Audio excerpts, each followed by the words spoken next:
சரவண ஜோதியே நமோ நம. வாழ்க வையகம், வாழ்க வளமுடன். அனைத்து தமிழ் நெஞ்சங்களுக்கும் கனிவான வணக்கங்கள்.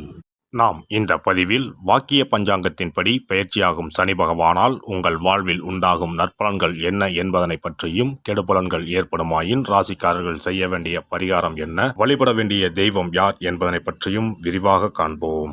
9 கிரகங்களுமே குறிப்பிட்ட கால இடைவெளியில் நகரக்கூடியவைதான். ஆனாலும் சில கிரகங்களின் பயிற்சி மட்டுமே பெரும் தாக்கத்தை ஏற்படுத்தக்கூடியது என்பதால் அவை மட்டுமே பிரதானமாக பார்க்கப்படுதுங்க. அந்த வகையில் இந்த விசுவாச வருஷத்தில் வாக்கிய பஞ்சாங்கத்தின்படி சனி பகவான் மாசி மாதம் 22ஆம் தேதி, அதாவது 6/3/2026 அன்று வெள்ளிக்கிழமை, பூரட்டாதி நட்சத்திரம் 3ஆம் பாதம் கும்பராசியில் இருந்து புரட்டாதி நட்சத்திரம் 4ஆம் பாதம் மீனராசிக்கு காலை 8:26 மணிக்கு பயிற்சி ஆகிறாருங்க. இந்த பயிற்சியில் மகர ராசிக்கு முழுமையாக 7.5 சனி நீங்குதுங்க. கும்பத்துக்கு பாதச்சனி, அதாவது 7.5 சனியின் கடைசி சுற்று ஆரம்பமாகுதுங்க. அதே சமயம் மேசராசிக்கு 7.5 சனியின் தொடக்கமான விரயச்சனி ஆரம்பம் ஆகுதுங்க. இந்த சமயத்தில் தனுசுக்கு அஷ்டாஷ்டமம், சிம்மத்துக்கு அஷ்டமம், மீனத்துக்கு 7.5 சனியில் ஜென்மசனி காலகட்டம் தொடங்குதுங்க. இந்த சமயத்தில் கடகத்துக்கு 9ஆம் இடத்துல பாக்கிய சனியாகவும், துலாம் ராசிக்கு 6ஆம் இடத்துல ருண ரோக சத்துருஸ்தானத்தில் வரக்கூடிய அமைப்பும் ஏற்படுதுங்க. அவருடைய 3, 7, 10ஆம் பார்வைகள் முறையே ரிஷபம், கன்னி, தனுசு ராசிகளில் பதியுதுங்க. இப்போது சனி பகவான் செல்லும் மீனராசி அவருடைய நட்பு வீடுங்க. அதோட அடுத்து வரக்கூடிய குரு பெயர்ச்சிக்கு பிறகு குரு பகவானின் 9ஆம் பார்வை மீனத்துல பதிய இருக்குங்க. இத்தகைய கிரக அமைப்புகள் மற்றும் சனி பகவான் மீனத்துல இருக்கக்கூடிய காலகட்டத்தில் ஏற்படக்கூடிய பிற கிரக பயிற்சிகள், இப்படி எல்லாவற்றையும் கணக்கில் கொண்டே இந்த பலன்கள் தரப்பட்டிருக்கு. எந்த சமயத்திலும் நிதானம் தவறாமல் இருப்பது, நேர்மை, நியாயத்தை கடைபிடிப்பது, பெற்றோர் பெரியோரை மதிப்பது, இயற்கையை பேணி காப்பது, அவரவர் குல முறைப்படியான தெய்வ வழிபாடுகளை செய்வது, இதெல்லாம் எல்லோருக்குமே பொதுவான பரிகாரங்கள் ஆகும். உழைப்பு, நேர்மை, உடற்பயிற்சி, நல்ல எண்ணம், பக்தி மார்க்கம், இப்படி இருக்கிறவங்க யாரா இருந்தாலும் அவங்களுக்கு சனி பகவான் எப்போதும் நல்லதையே செய்வாருங்க. நடைபெறும் இந்த சனி பயிற்சியில் உங்கள் வாழ்வில் வளமும் நலமும் செல்வ செழிப்பும் பெற்று வாழ்வில் உயரிய நிலையை அடைய எல்லாம் வல்ல எம்பெருமானை வேண்டி விரும்பி கேட்டுக்கொள்கிறேன். ரிஷபராசி அன்பர்களே, உங்கள் ராசிக்கு 9ஆம் இடத்திற்கும் 10ஆம் இடத்திற்கும் உரியவர் சனி பகவான். இப்போதைய பயிற்சியால் உங்கள் ராசிக்கு 10ஆம் இடமான ஜீவனஸ்தானத்தில் இருந்து 11ஆம் இடமான லாபஸ்தானத்திற்கு போறார். இது ஒரு வகையில் பணி அமைப்பில் இருந்த சங்கடங்களை தீர்க்கக்கூடியதாக இருந்தாலும் அதற்கு ஏற்ற வகையில் உங்கள் உழைப்பை அதிகரிப்பதும் அவசியமாகிறது. அலுவலகத்தில் உங்கள் திறமை பேசப்படும். மேல் அதிகாரிகளுக்கும் உங்களுக்கும் இடையே இருந்த திரை விலகும். பலகால எதிர்பார்ப்புகளாக இருந்த இடமாற்றம் கைகூடி வரும். பணி சார்ந்த முயற்சிகள் பலிதமாகும். சிலருக்கு புதிய வாய்ப்புகள் கைகூடி வரும். பொறுப்புகள் உயரும் போது அதனை சுமையாக நினைக்காமல் பொறுப்பாக ஏற்று செய்தால் உயர்வுகள் தொடர்ச்சியாகும். சக ஊழியர்களின் பிரச்சனைகளில் நீங்கள் தலையிட வேண்டாம். குடும்பத்தில் குதூகலம் அதிகரிக்கும். அதே சமயம் வார்த்தைகளில் நிதானம் தேவை. வாழ்க்கை துணை வார்த்தைகளுக்கு மதிப்புகள் கொடுங்கள். பெற்றவங்க பெரியவங்க ஆலோசனைகளை கேட்டு நடங்கள். விலை உயர்ந்த பொருட்களை இரவல் தருவதும் பெறுவதும் வேண்டாம். வாரிசுகளை அன்பால் கட்டுப்படுத்துங்கள். பணவரவு சீராக இருக்கும். சுபகாரிய தடைகள் விலகும். அக்கம் பக்கத்து நபர்களிடம் அதிக நெருக்கம் தவிருங்கள். செய்யும் தொழிலில் சீரான வளர்ச்சி ஏற்படும். லாபத்தின் அளவு தொடர்ச்சியாக இருக்கும். நேரடியான கவனமும் நேர்மையும் முக்கியம். கனிம பொருள், ரசாயனம், இரும்பு வர்த்தகத்தில் எச்சரிக்கையான செயல்பாடு அவசியம். அரசியல் துறையினருக்கு முயற்சிகள் பலிதமாகும். முன்னேற்ற பாதை தெரியும். வார்த்தைகளில் கவனம் தேவை. முகஸ்துதி பாடும் நபர்களை விலக்கி வையுங்கள். முன் அறிமுகம் இல்லாத யாருக்கும் ஜாமீன் தர வேண்டாம். பணத்தை கையாளும் போது கவனம் தேவை. பொறுப்பில் உள்ளவங்க அதிக கவனமாக இருங்கள். அலுவலக கோப்புகளை ஒரு முறைக்கு 2 முறை சரிபார்த்து கையெழுத்திடுங்கள். பெண்களுக்கு சுமூகமான சூழல் நிலவும். பெற்றோர் பெரியோர் ஆசியோட மனமாலை கைகூடும். மனம் விட்டு பேசுவது முக்கியம். யாருடைய கட்டாயத்துக்காகவும் சுபகாரியங்களில் அவசரம் வேண்டாம். வாரிசுகளை அன்பால் திருத்தவும். மாணவர்கள் மனம் போல உயர்வுகள் பெறலாம். அன்றன்றைய பாடங்களை அன்றன்றே படிக்கிறவங்க சாதனைகள் புரியவும் சாத்தியம் உண்டு.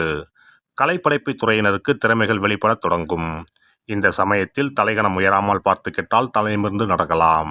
பயணங்களில் வேகமும் கவனச்சிதறலும் கூடாது. இரவு நேர பயணத்தில் புதிய நட்புகளிடம் அதிக நெருக்கம் தவிருங்கள். உடல் நலத்தில் சிலருக்கு மருந்துகளே அலர்ஜியாகி பாதிப்புகளை ஏற்படுத்தலாம். இடது பக்க உபாதைகள் தெரிந்தால் உடனடியாக சிகிச்சை எடுத்துக்கொள்ளுங்கள். ஒருமுறை திருப்பதி சென்று முதலில் தாயாரையும் பிறகு பெருமாளையும் வணங்குங்கள்.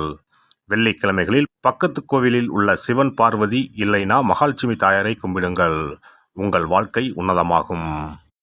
சிறப்பு தொகுப்பு: சனி பெயர்ச்சியால் ஏற்படும் பாதிப்புகளை சரி செய்யும் சக்தி மிக்க 10 பரிகாரங்கள். சனி பகவானுக்கு உரிய சனிக்கிழமைகளில் விரதம் இருந்து அவரை வழிபடுவது மகத்தான பரிகாரமாகும். இந்த விரதத்தில் மதியம் ஒருவேளை மட்டும் உணவு உட்கொள்ள வேண்டும். இயலாதவர்கள் பழம் மற்றும் எளிய உணவுகளை ஏற்கலாம். சனிக்கிழமை அன்று காலையும் மாலையும் குளித்து சனி பகவானை தொழ வேண்டும்.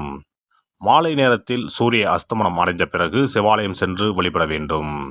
விநாயகரை முறைப்படி வணங்கி ஆலயம் வலம் வந்து மூலவர் அம்பாளை தரிசித்த பிறகு நவகிரகங்களை வலம் வந்து வணங்க வேண்டும். சனீஸ்வரரை வணங்கி சனி காயத்ரி மந்திரத்தை 18 முறை கூறி மனதார வழிபட வேண்டும். பின்னர் நல்லெண்ணெய் ஊற்றி 5 அகல் விளக்குகள் ஏற்றி வைத்து வழிபட வேண்டும். சனீஸ்வரர் தனி சன்னதியில் இருந்தால் அந்த சன்னதியின் முன் நல்லெண்ணெய் தீபங்கள் 5 ஏற்றி வைத்து வழிபடுவது விசேஷம். அருகிலேயே கிழக்கு நோக்கி அமர்ந்து சனீஸ்வரனின் சுப அருள் கிடைக்க வேண்டும், சனிதோஷ பாதிப்புகள் அகல வேண்டும் என்று பிரார்த்தனை செய்து வரலாம். இயன்றவர்கள் அன்றைய தினம் மாற்றுத்திறனாளிகளுக்கு அன்னதானம் வழங்குவது விசேஷம். சங்கடகர சதுர்த்தி தினத்தில் விநாயகருக்கு 8 சிதறு தேங்காய்களை உடைத்து நெய் தீபம் ஏற்றி அர்ச்சனை செய்து வழிபட்டால் சனியின் பாதிப்புகள் குறையும். அதேபோல் வெள்ளிக்கிழமை தோறும் அதிகாலை நீராடி அருகம்புல் மாலை சாற்றி அரசமர பிள்ளையாரை சுற்றி வந்து முறையாக வழிபட்டால் சீரும் சிறப்பும் நாடி வரும்.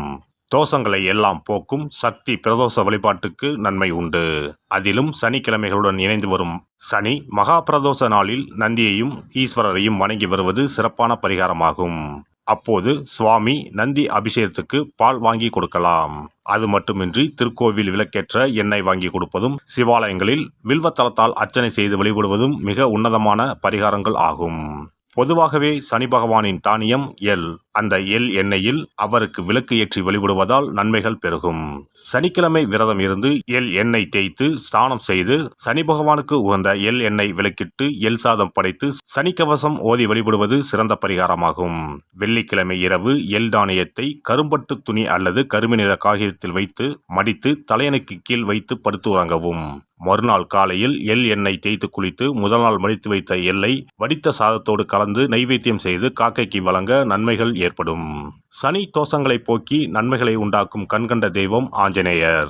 ஆகவே இயன்ற போதெல்லாம் அனுமனுக்கு வடைமாலை சாத்தி துளசி மாலை அணிவித்து வெண்ணெய் அர்ப்பணித்து வழிபட்டு வந்தால் சனிதோஷ பாதிப்புகள் நீங்கும்.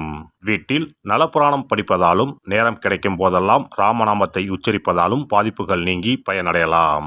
ராமநாம ஜபம், சுந்தரகாண்ட பாராயணம் என குழுவாக இணைந்து கூட்டு பிரார்த்தனை செய்வது மிக அற்புதமான பலன்களை பெற்றுத்தரும்.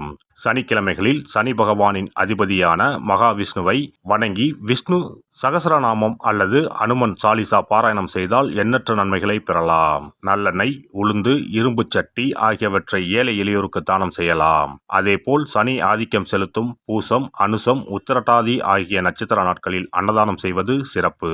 நடக்க முடியாத மாற்றுத்திறனாளிகளுக்கு நம்மால் முடிந்த உதவிகளை செய்தால் சனி பகவான் அருளால் மகிழ்ச்சியான வாழ்க்கை அமையும். எல்லாம் வல்ல இறையருளால் நீங்களும் உங்கள் அன்பு குடும்பமும் உடல் நலம், நீலாயுள், நிறை செல்வம், உயர் புகழ், மெய்ஞானம் ஓங்கி வாழ்க வளமுடன்.